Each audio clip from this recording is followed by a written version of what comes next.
Hollywood loves a backstage film, and no one made them like Tod Browning.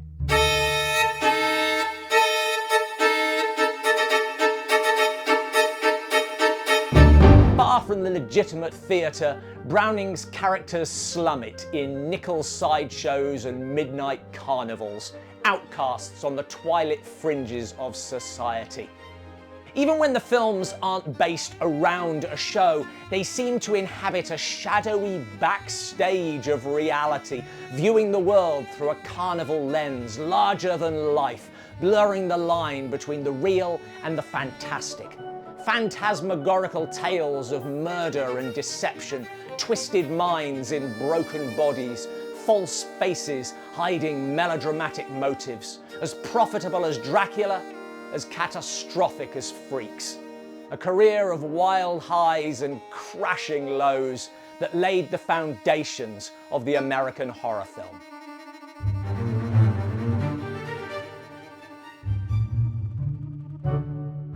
Dracula practically invented the American horror film, with its gothic atmosphere, sly sensuality, and the iconic performances of Bela Lugosi. I never drink. Why? And Dwight Fry. Why, he's mad. That's Browning himself speaking. Yet, his most famous film is not really typical of Browning as a director, either in its slow, stately style or its content, lacking the energy and the themes that seem to define his work. Crime and the underworld, the scarred and disfigured, circuses, stage tricks, and performance. Sometimes these stories end in redemption, sometimes horrific punishment. Browning most successfully realised these themes in a series of dark melodramas starring Lon Chaney, my favourite actor. But they're obsessions that run through his work. Browning was a very personal filmmaker, his life feeding into his films, which, when you look at those films, is a little worrying. Of vampires, of devils, of demons. Real enough to convince even you, Mr. Morgan. As a boy, Browning ran away to join the Carnival, eventually appearing in Ziegfeld's Mamselle Napoleon, working with magicians Leon Herman and Ching Ling Fu, and touring Europe, Africa and Asia as a contortionist. Something his passport does not back up. Rule 1 in studying Tod Browning: take everything with a pinch of salt, especially if he said it. Everything I just told you is somewhere between exaggeration and outright lie. We don't even know for sure when he started using the name Tod. He was born Charles Albert Browning on the 12th of July, 1880. Possibly. 1874 is also an option.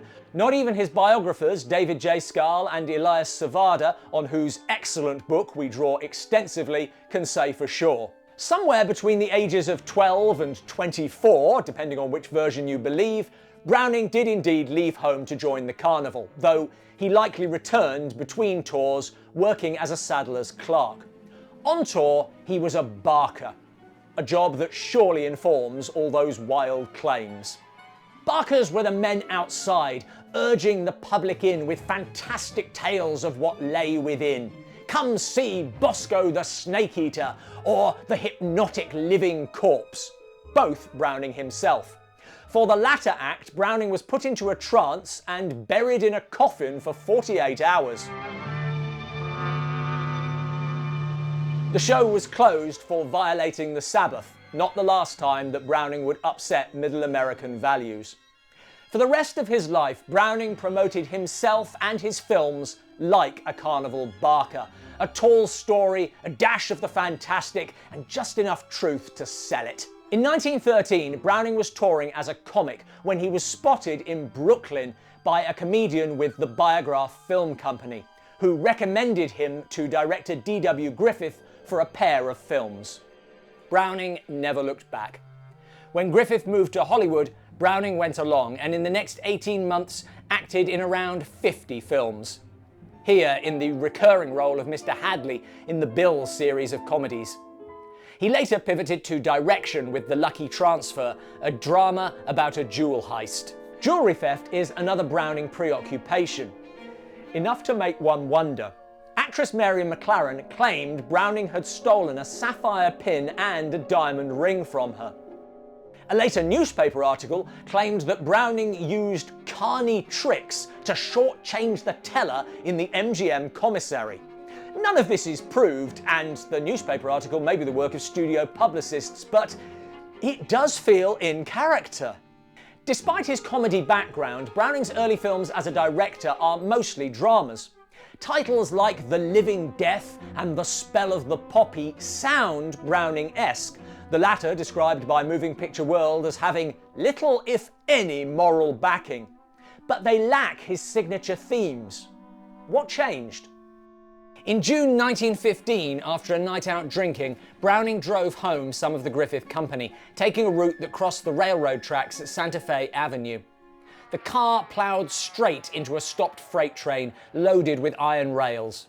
Actor Elmer Booth was thrown into a flatbed car, dying instantly. Browning was alive but not expected to survive. His leg was broken in 3 places, his upper body crushed, causing internal injuries. He was in hospital for months and spent over a year recuperating. The Mystery of the Leaping Fish, one of the most bizarre films of the silent era, was written by Browning during his recovery. Browning returned to direction with Puppets, his first film to use the world of the stage, but he would never fully recover. Physically, he was no longer able to play sports. On set, he remained slumped in his chair and would complain of pain for the rest of his life.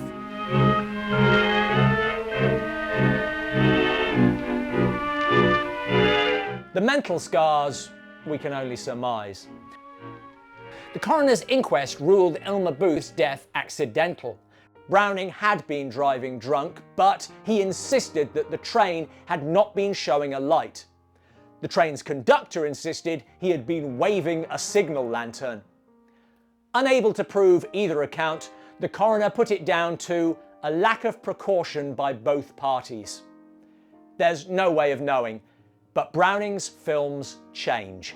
In 1917, just before his second marriage to actress Alice Wilson, Browning moved studios, first to Metro, then to Universal. Here, his post-crash obsessions begin to emerge, films set in a criminal underbelly, a hint of the exotic, and, most pointedly, guilt, punishment, and redemption. It's also here that Browning would meet the most important people in his career, starting with Universal's general manager, Irving Thalberg. Thalberg paired Browning with rising star Priscilla Dean for a series of thrillers with titles like The Wicked Darling and The Exquisite Thief. Dean playing bad girls with a heart of gold. Blue Jean Billy, Silky Mole Madden, and Cassie Cook, the Poppy Queen, who, by the end, would be redeemed by the love of an honest man. The film's popularity encouraged Thalberg to up the ante for the 5th in the series. The Virgin of Stamboul boasted a $250,000 budget, elaborate sets, and impressive action. At a time when foreign travel was rare, Browning's imaginary Istanbul captivated audiences, and the film was promoted with an outrageous stunt, planting a story about a phony sheikh who had come to the US searching for a $1 million heiress who had run away from his brother.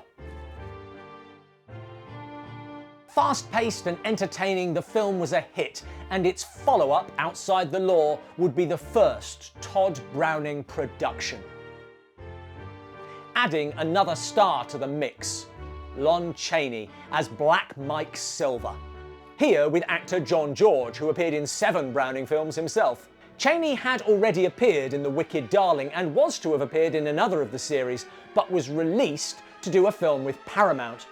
This proved a wise move. Playing the frog in The Miracle Man made Chaney a star.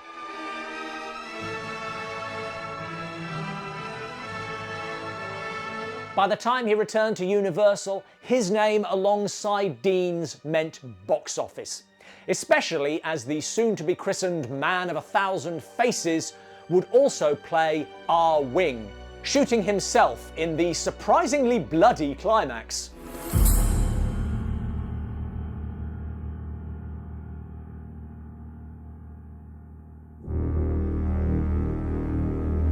It was common at the time for Western actors to play Asian characters. Browning was fascinated by Asian culture and even spoke some Chinese himself. The film is a distillation of Browning in this period. A jewel heist, a feisty heroine, a vicious villain, urban atmosphere, Eastern exoticism, guilt and redemption. Audiences and critics loved it. The other telling preoccupation of Browning's post-crash output is disfigurement and deformity.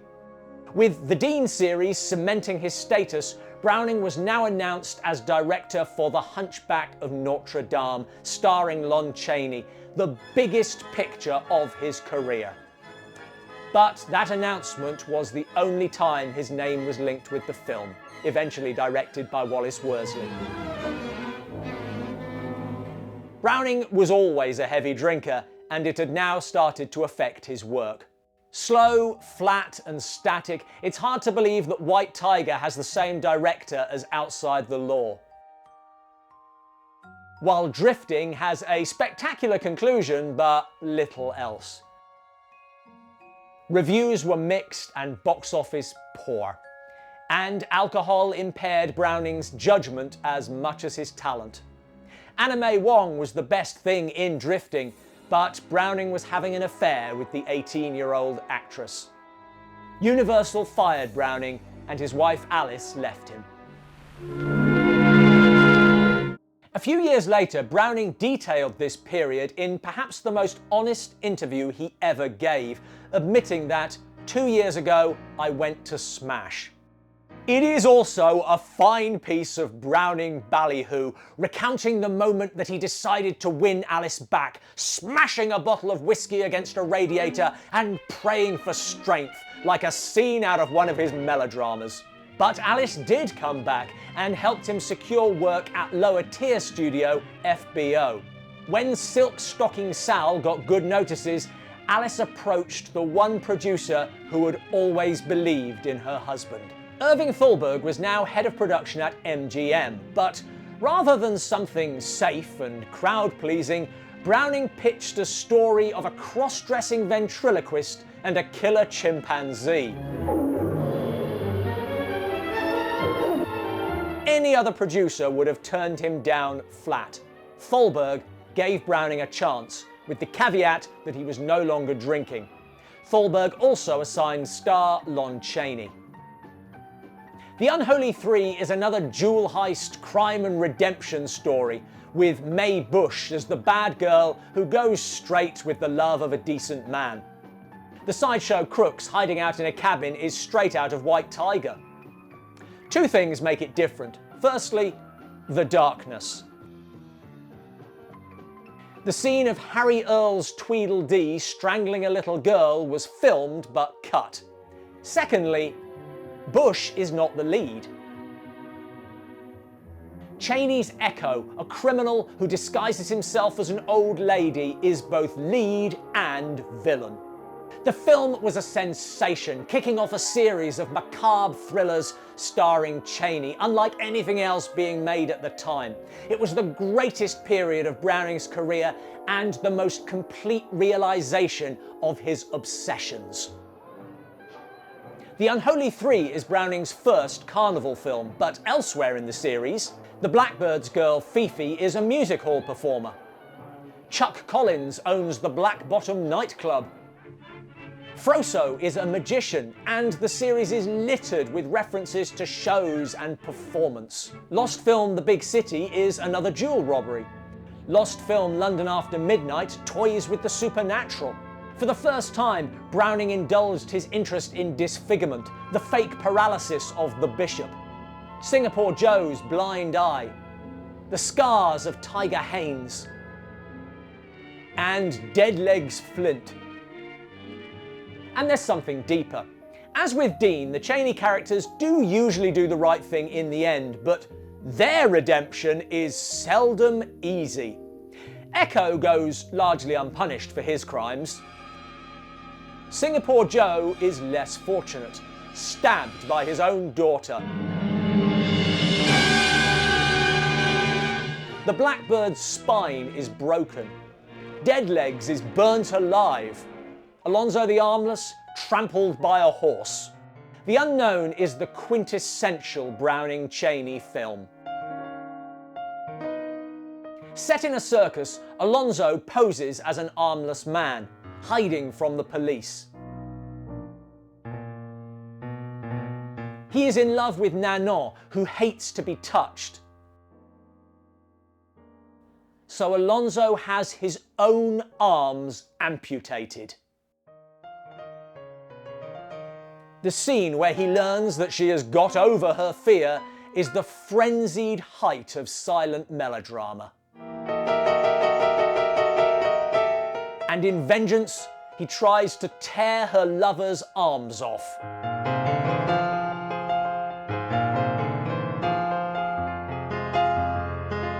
Lon Chaney was a perfect storm for Browning.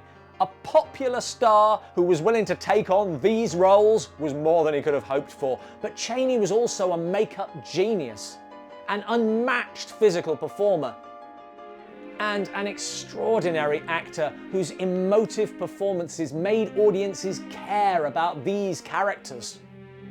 I don't consider it coincidence that these characters show up in Browning's films after his crash to be horrendously punished for their crimes.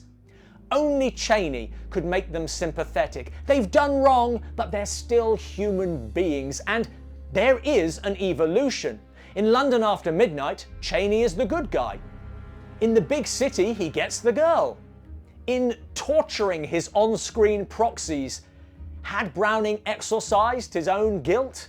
It's almost too easy to read psychological motives into these films, and not just for Browning.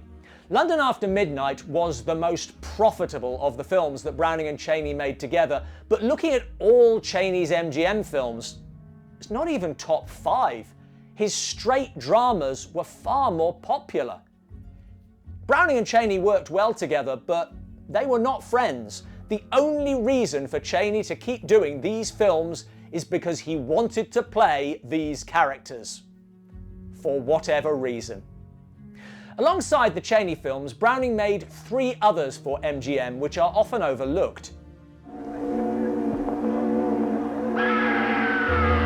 The Mystic, shot straight after The Unholy 3, sticks with bad girls, jewel robbery, and sideshow crooks. Fake mediums are another Browning standard, but this is his first brush with Gothic filmmaking. Brisk and fun at the outset, it does then sag, lacking the engagement of a Chaney film. Not everyone at MGM respected Browning. When actor John Gilbert punched studio boss Louis B. Mayer, Gilbert's punishment was the lead role in Browning's The Show. Filled with carnival atmosphere and censor-baiting touches, The Show illustrates the importance of that humanity that Chaney brought. We'd sooner Alonzo the Armless get a happy ending than Cock Robin, an abusive womanizer who steals from the women he seduces. Yet, come the ending, Robin is a barker, so read into that what you will. Like The Mystic, it's lacking something. When Chaney's health put the sea bat on hold, Browning was assigned his first talkie, featuring an actor whom he would shortly make an icon. Browning had probably seen Bela Lugosi on stage in Dracula, and Scarl and Savada suggest that The 13th Chair may have been an unofficial screen test. There are no fingerprints on the cut. We merely wanted her admission. She was there. A mediocre medium murder mystery, it's an early sign that sound didn't suit Browning. I'm going to try to communicate with the spirit of Spencer Lee. He once said, the director does the real writing of his story in the cutting and projection rooms. London After Midnight was completely rewritten in editing, impossible with dialogue.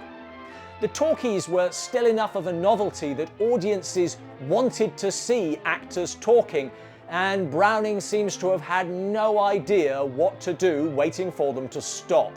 The 13th Chair's box office was a fraction of the Chaney films, and Browning was drinking again. Arguably, he'd never stopped, as he didn't count beer. Once again, from being at the top, Browning suffered a sharp reversal. MGM let his contract lapse.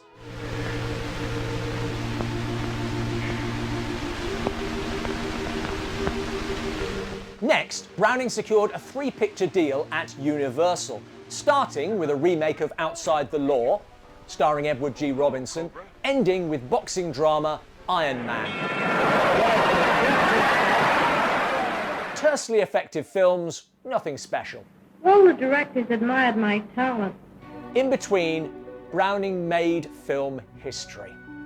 It's likely Universal hired Browning with Dracula in mind, as they were hoping to star Lon Chaney, terminally ill but keeping his condition secret. Browning had been eyeing Dracula for years, but the rights had been tied up. Now he had his shot. But this was far from a sure thing. Studio head Carl Laemmle was cagey, and readers were largely negative, one finding Dracula everything that would cause the average human being to revolt. Financially, Universal was on the edge, always looking for the cheap option. Lucky for relative unknown Bela Lugosi, who got the title role against the odds. Lugosi later recalled, "Everything that Tod Browning wanted to do was queried." The director did not even get final cut, the release version 9 minutes shorter than his, even with new footage added. Some of the cut footage survives in the Spanish language version.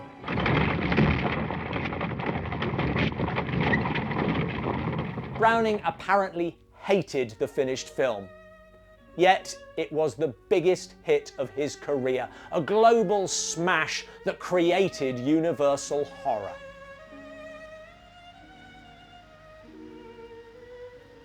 I said earlier that Dracula was an atypical Browning film, but although it contains no show element, Lugosi's performance is closer to a stage magician or a hypnotist than to Stoker's Count. The phony mediums and pretend vampires are replaced by the genuinely supernatural. The Chaney characters preying on young women here becomes literal, and like Alonzo the Armless, Dracula is both monster and lead. Browning's best films are those of the Barker, spinning tall tales. The more people believe, the better the film works. Lon Chaney made people believe. So does Bela Lugosi, but in a different way. Chaney revealed the humanity of monsters. Lugosi hid it. There is no room for doubt. This man is a vampire.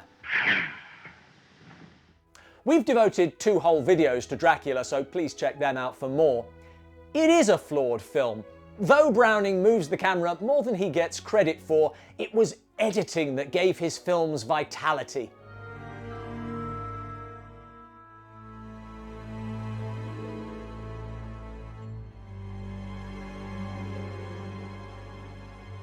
In the early talkies, when dialogue was king, this sort of editing was unfashionable. Dracula features few such moments. Though brilliantly suffused with an atmosphere of the uncanny, it can also be stagey and static. But for audiences of the time, Dracula was new and thrilling. It started a horror boom. This should have been Browning's moment. Returning to MGM, he was offered a star-studded adaptation of Arsène Lupin. But Browning favoured a book that was brought to him by unholy 3-star Harry Earls. And after Dracula, he was given a long leash on Spurs, released under the title Freaks.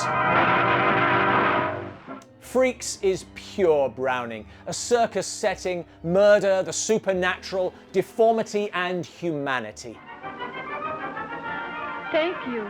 Trapeze artist Cleopatra seduces Hans, planning to murder him for his inheritance. Midgets are not strong. She could get sick. His fellow artists powerless to help. But no one talks about the plot.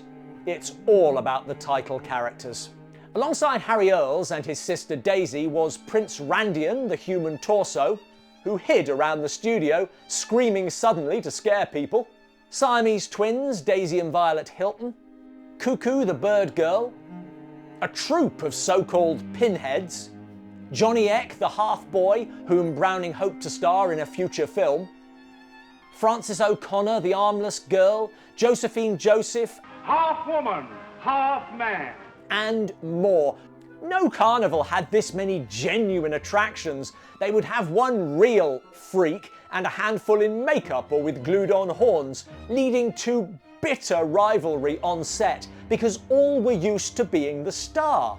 But on screen, Freaks is defined by its one-of-us camaraderie. It's a film about outsiders, taking something that a lot of people feel and couching it in broad terms. I should have known you would only laugh at me. We never leave the enclosed world of the circus, and the freaks are their own world within that, a defense against normal people.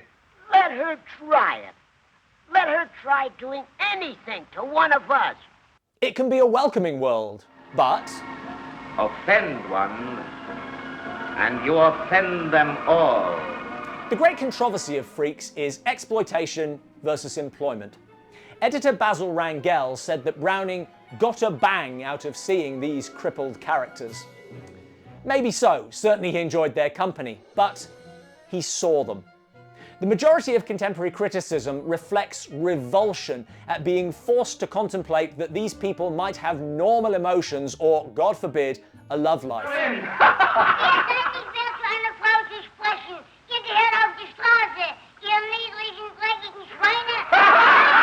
It's not that people objected to seeing them exploited, they didn't want to see them at all, even referring to them as monsters. Lon Chaney faking it was one thing. The reality was unpalatable. Viewed today, it can be uncomfortable, but entertainment was literally the only career option for most of its stars, and this was probably the best payday they ever got. Freaks still troubles people because we struggle with how to feel about it. At the film's climax, Hans' loyal friends take action. It's a disturbing scene, but there's no question who the monster is. Freaks! Freaks! Freaks! Get out of here! Though it only becomes explicitly horror at the end, scenes like this are far harder to watch. Right. As with the Chaney films, the success of Freaks is not its horror, but its humanity. Our wedding, a joke. Now I know how funny it is. One of the most interesting observations comes from actress Layla Hyams, saying, "The freaks were not at all sorry for themselves. They might be sorry for the other fellow, but none of them was sorry for himself." Browning didn't feel sorry for them either. To him, they were just actors. None of which mattered, any more than costume, camera work, or the film's message. At the preview, according to art director Merrill Pye, audiences didn't walk out, they ran out.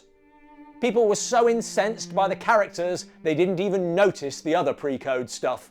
How do you like them? MGM took drastic measures, cutting 25 minutes, including the castration of strongman Hercules. Despite its reputation, Freaks was not universally hated. It died in LA, Chicago, didn't even play in San Francisco, but in regional theatres it did good business and reviews were similarly divided. In the end though, the dissenters had it. The film was pulled from circulation, losing $164,000. It's fortune. Freaks is always touted as the film that destroyed Browning. Yet, he was immediately given the biggest budget of his career, showing that MGM, or at least Irving Thalberg, still believed in him. Despite its everyday setting, Fast Workers cost more than $500,000, almost $200,000 more than Dracula. It would go on to lose more than Dracula's entire budget. The film was based on unproduced play Rivets, described by Jason Joy of the Production Code as highly offensive, utterly unprincipled, vulgar in the extreme, and totally unsuited for motion pictures. Down the hall, through the lobby, onto the sidewalk. Browning pressed on regardless with this story of adultery and fast women. You have to go to your hotel? No, I guess not. Well? It's not a bad film. Mae Clarke is exceptional. This morning at breakfast, I could see that you were planning to murder somebody.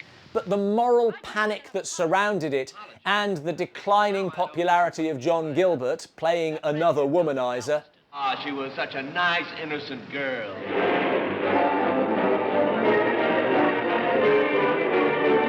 Made it a box office catastrophe, losing more than twice as much as Freaks. Shortly after Browning began on Fast Workers, Irving Thalberg suffered a heart attack. He would recover, but would never wield the same power again, and would die 3 years later. Without his champion, Browning struggled, and the gaps between films lengthened. It's easy to write off the repetitions that pervade Browning's work as a lack of imagination, but they are the hallmark of an auteur. Browning has one of the most consistently distinctive CVs of any director. And though Carnivals and Disfigurement were now forbidden, that continues into his last films. For better and worse. We all thought our vampire scheme was so simple, so certain of success. We never thought we'd fail. Mark of the Vampire, an unofficial remake of London After Midnight with added Dracula, has its moments. Creating the archetypal female vampire. But the familiar touchstones here feel like desperation, Browning recycling his greatest hits into a weak movie. Go away, Pedro, go away! Devil Doll recalls the Unholy Three. That's one of the few things that you and Coulvey and Matin didn't steal from me. With a very different jewel heist.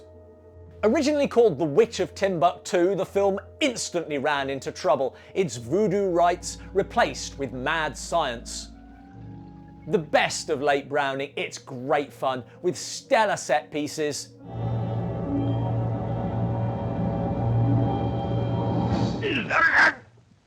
And strong performances. I'm going to see my daughter. The ending feels like a gentle full stop to Browning's cycle of guilt and confession. It's a nice evening, monsieur. Yes. Probably the nicest evening of my life. Finally able to live with himself without mutilation or agonizing death. Miracles for Sale was no longer a Tod Browning production. Yet it harks back to his first Hollywood film, An Interrupted Seance, and to his various other phony medium films. It's Dr. Sabat. Featuring a crime-solving magician and a shock opening. Be so kind as to carry my remembrances to your fellow conspirators who have preceded you.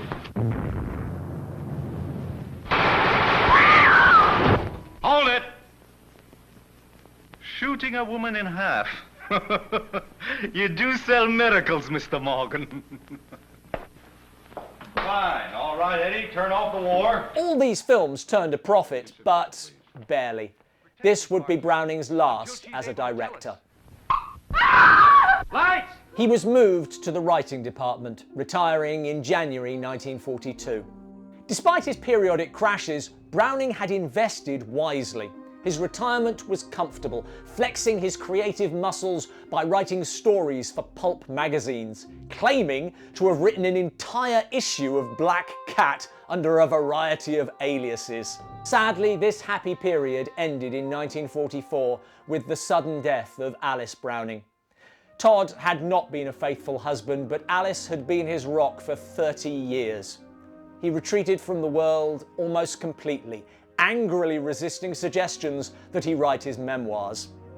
In 1962, the Venice Film Festival screened Freaks, Tom Milne of Sight and Sound saying, "If the last scenes are horrific enough for the most ghoulish tastes, the revelation of the film is its warmth and humanity." Don't cry. I love you.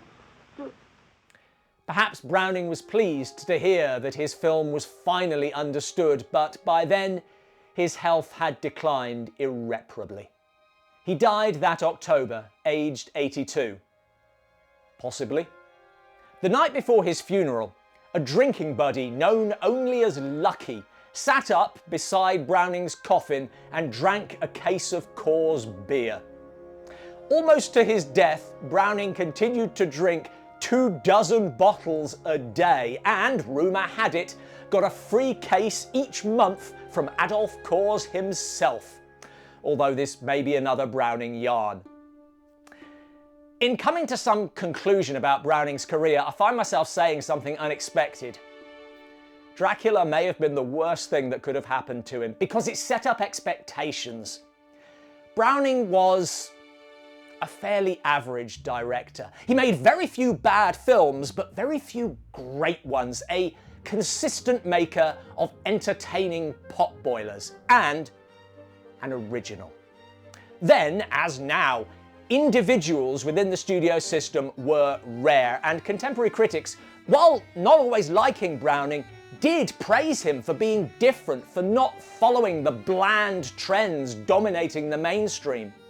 Actress Miriam Cooper said Browning was himself, and he didn't care what anyone else thought about him. How did he do it? How did he, for a while at least, cross every line and bring audiences with him?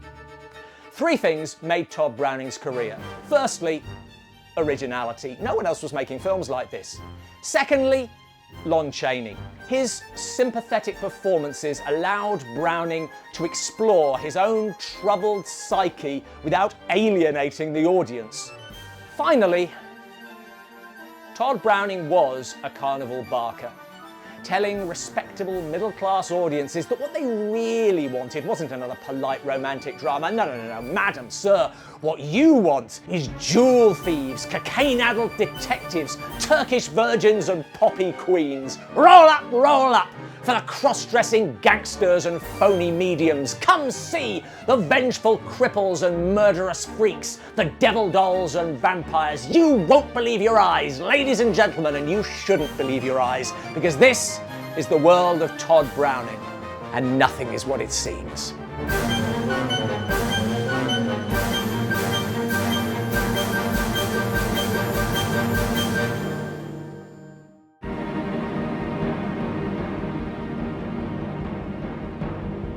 Thanks for watching, and particular thanks to our Patreon and YouTube membership supporters who make these longer videos possible.